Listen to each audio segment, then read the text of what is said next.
Hello, it's Mr. Coggins. Today I'm here to show you guys how to do some weld joints at home. Now, you're saying, how can I do some weld joints at home? Well, I got an answer for you, and it's actually a really cool answer. We're going to be welding with food. So what I got here in this plastic bag is frosting, and what I have over here is a graham cracker. Now, welding with food is a little different because it's not actually welding with an electrode or with MIG wire or with an oxyacetylene torch. But I promise you, the one good thing about welding with food is that it can help you guys. It can help you guys work on your technique and practice consistency with your speed and making sure that your bead is the same width all the way through. Now, one of the best parts about welding with food, and especially graham crackers, the graham crackers have a little line where you can kind of watch or monitor where you're welding at. So the line on the graham cracker is going to help me make a consistent weld all the way through the little graham cracker, which is going to be my coupon. So let's go ahead and start welding right now. We're going to go ahead and start making our bead. I'm going to follow the length of the graham cracker. Now, the best part about this is that if you can get the consistency, you will be fine with actually welding in real life. I think it's neat because I did find a video just like this on YouTube because, you know, our teachers are nerdy and we try to find ways to get you guys more hands-on experience. But it's actually really helpful, and it actually looks kind of like an actual bead. This looks like it has a little bit of slag on it, but there's actually no way we can actually chip off the slag, and yeah, that's the sad part. But it does help with technique, and I did a pretty decent job.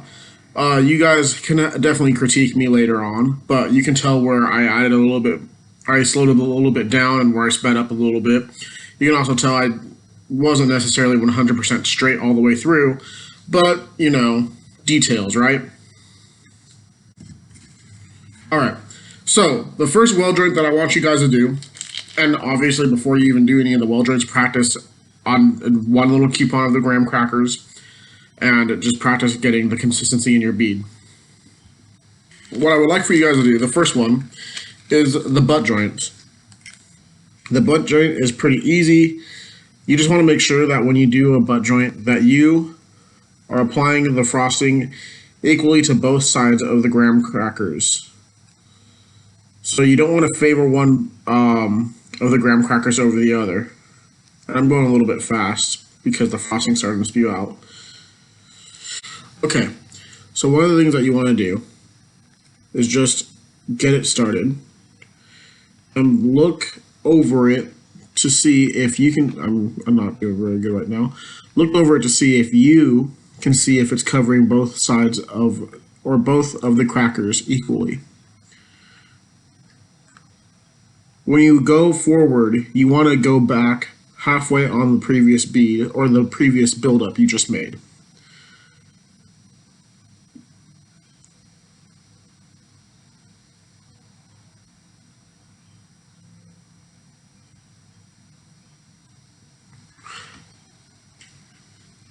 Boom, just like that. Ignore the first part that I did because that wasn't very good. But basically what I did is I kind of hovered over with my eyes to see if my bead was going straight, which it wasn't 100% straight the whole way through, but I had a little bit more control over it, and I was able to just make sure I was applying equal amounts of frosting to this cracker and that cracker. The lap joint is definitely one of my favorite joints, but also one of your least favorites. Luckily here with the lap joint, you're not having the actual heat of an actual weld disrupt or make a hole go through your pieces of metal. Now, with the lap joint, start from the bottom, move your way up. Start from the bottom, move your way up. and practice that consistency. Practice making sure that you are covering the entirety of that gap.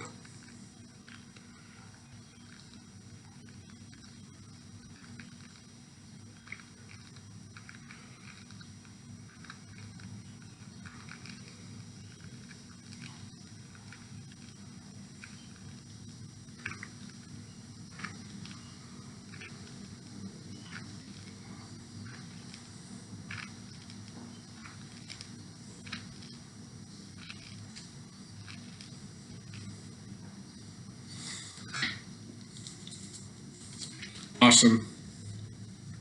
So let me show you my lap weld. Boom. Looks pretty decent. Now the big critique I have with it, it does get on this piece right here. Now with actual lap welds, what you will do is you'll get another weld bead going about halfway over the previous bead that you just made. We're not going to do that for this project. What I want you guys to do is just practice going from bottom to top and just making sure that it connects. Now, my biggest critique with this, if you guys look right here, you can see a gap between this bottom graham cracker and the frosting. Now, that critique tells me that I'm not getting the penetration that I need on this graham cracker right here. I'm getting the penetration I need right here, but not right here. So I just need to fix my angle on that, going on it at a different angle, so that way I am filling in that little gap that's between the frosting and the graham cracker. So we've talked about our our butt joints and our lap joints. All right.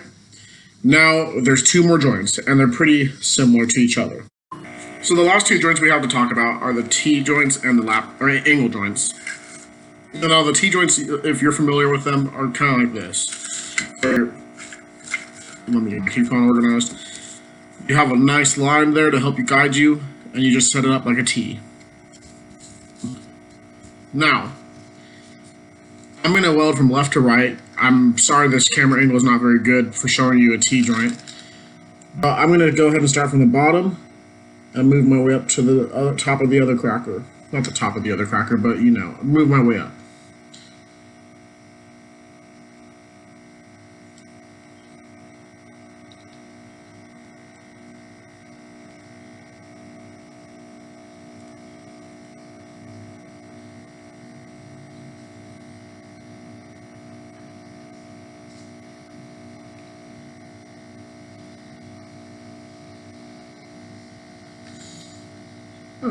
Not too good there. I'll go ahead and show you guys.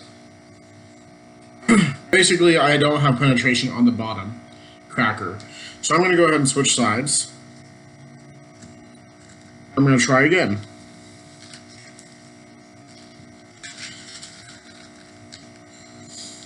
Alright. Bottom to top.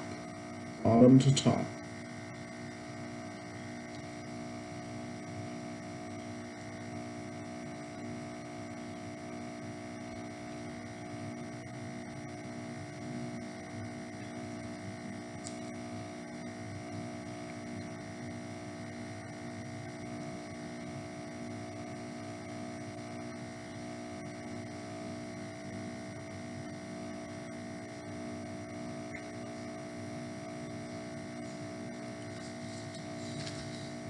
This one looks a little bit better. Now, my big critique I have on this one is that I favor the top cracker a little bit. So, when you do a T-joint, just make sure that you're spreading evenly to the other cracker. Now, last but not least, let's grab our angle joints. You're going to have to forgive the ugliness of the cookies breaking apart. It's just part of the deal. So, the angle joint, ooh, this cookie's a little, yep. The angle joint, you're going to have your cookies go like this, and it's going to be the same deal.